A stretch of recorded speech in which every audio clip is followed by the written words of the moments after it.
একটি prose, the passing away of Bapu, Nayantara Sahgal, the author and the text. আমি কিন্তু underline করছি না, কোনো ওয়ার্ড ক্লোজ সেন্টেন্স আমি কিন্তু মার্ক করছি না, ওকে? আমি শুধু ফ্লুয়েন্টলি পড়ছি, আর যারা ফ্লুয়েন্টলি পড়ার উদ্দেশ্য তারাই কিন্তু এই ভিডিও ক্লিপ দেখবে এবং শুনবে, ওকে? Narayantara Sehgal, 1927, is one of the first female Indian writers in English to receive wide recognitions. Her fiction deals with India's response to the criticism brought about by political changes. She won the Sahitya Academy Award in 1986 for her novel Rich Like Us. The text, an extract from Narayantara Sehgal's Memoir, Prison and Chocolate Cake, recounts the incidents following the death of Gandhiji.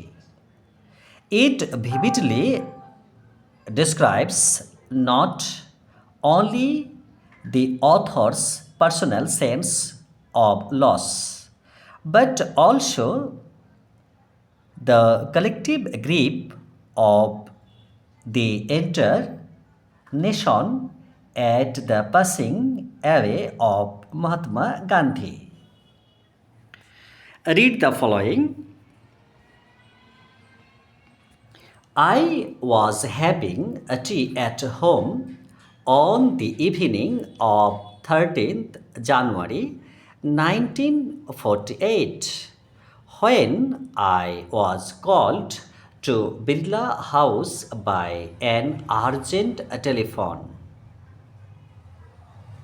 Gandhiji had been shot on his way to a prayer meeting. I was numb with shock as I got into the car. At the Birla house, Gandhiji's relatives and followers had gathered round his body. There was silence in the room as Gandhiji breathed his last. Words of Bapuji's death had spread through Delhi like a flame fanned by wind. Sad groups of men and women had collected around Birla House. Out of every window, one could see a brown blur of faces. They did not make a sound. There was an unnatural silence. It was as if time stood still for those few minutes. The people were too stunned to speak in the beginning. Later, they clamored widely, shouting and crying. They jostled on another in a stampede to break into the house. They calmed a little when it was announced that they would be allowed to see Gandhiji before the funeral. When one is faced with the shock of a loved one's death, one whimpers, "What will become of me now that he has left me?" This was surely the question uppermost in the mind of the mourning people. They looked like lost children. It was the question in many of our hearts as we sat, still shocked and unbelieving. We listened to the broadcast telling the people of India that their Bapu was no more. Read the following Unit 2. Gandhiji's funeral was to take place the day after his death. Hours in advance, people lined the route. The funeral procession was to follow. Padmasi, Mrs. Naidu's daughter, spoke for us all when she said simply, "We will walk.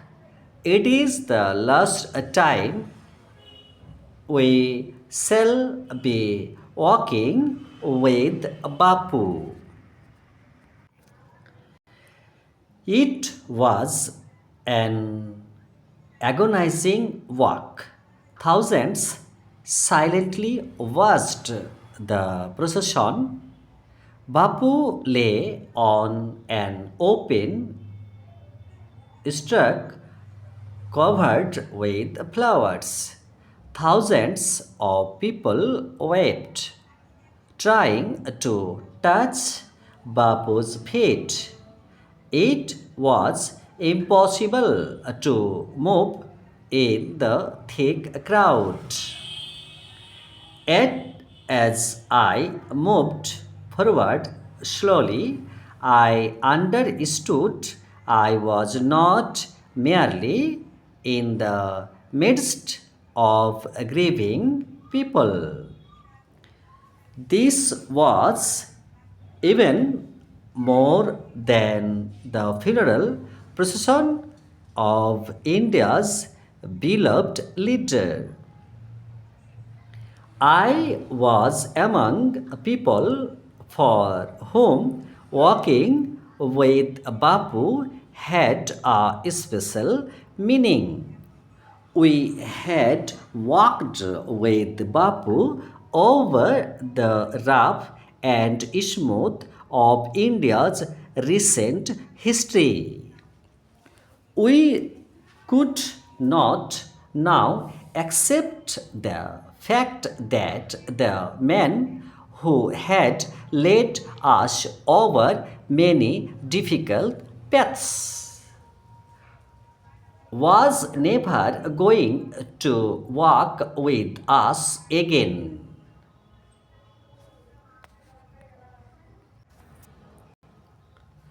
Bapu's slight figure had walked step in hand over a large part of India. To walk is to make slow progress. It is to think with clarity and closely look at all that it is around you. From small insects to the horizon in the distance. Moreover, we walk was often the only way open to the average Indian. It required no vehicle except his own body and cost him nothing but his energy. Gandhiji took this necessity as he took much that was commonplace and transformed it into a joyful effort. Read the following Unit 3. Some days after the funeral, a special train took Gandhiji's ashes to Allahabad. The compartment was decked with flowers. People on the train sang bhajans. People did not weep anymore, for they could feel Gandhiji's presence amid the flowers and the songs. At every station, sorrowful crowds filled the platform. Amid song and prayers, the trains reached Allahabad. The ashes were immersed in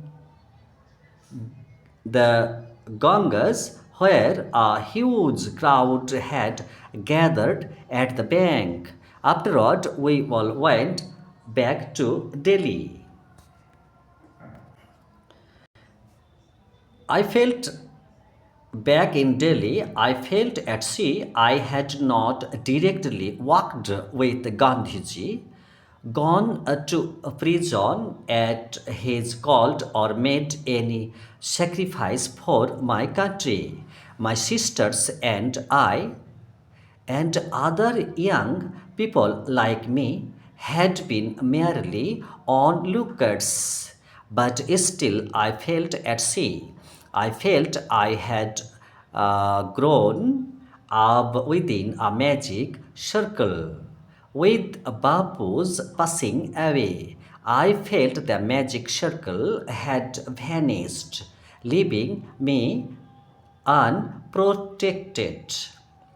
With an effort, I roused myself. I asked myself, had Bapu lived and died for nothing? How could I so easily lose courage when he was no longer there? My values were not so weak. Millions of people would have been ordinary folk, but for Bapu, he brought them out of indifference and awakened them to one another's suffering. What if now Bapu's gone? We were still there, young, strong, and proud to bear his banner before us. Bapu had passed away, but his India would continue to live in his children. আমি এই প্রোজটি second time sentence wise Bengali translation মানে অনুবাদের সাথে sentence wise পড়ব এবং third time প্রতিটি activity answer মানে উত্তরের সাথে পড়ব। Thank you very much. Good night.